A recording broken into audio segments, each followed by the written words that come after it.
What is up, sneakerness! Άκουσα δείχνουμε τα αγαπημένα μας παπούτσια. Asics Gel Kiliano 14 by Kiko fucking Konstantinov. Ο ορισμός του fashion, εγώ βέβαια το χρησιμοποιώ για το χωριό. Αλλά σκάω με στυλ στο χωριό. Καθημερινό μου παπούτσι. Rick Owens Mainline Low Big Laces. Τα συγκεκριμένα καινούργια κοστίζουν γύρω στα 600 ευρώ. Τα τσίμπησα 1,60 από το Vinted. Και τα ροκάρω εδώ και ένα χρόνο περίπου ασταμάτητα. Είναι το everyday go-to shoe μου. Σήμερα όμως θα φορέσω κάτι άλλο. Φόρεσα, δεν μπορώ να σας τα δείξω. Nike SB Carpet Company.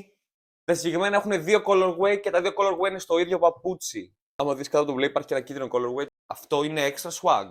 Και δεν ξεχνάμε το everyday shoe, το οποίο το έχεις μαζί σου ό,τι και να συμβεί.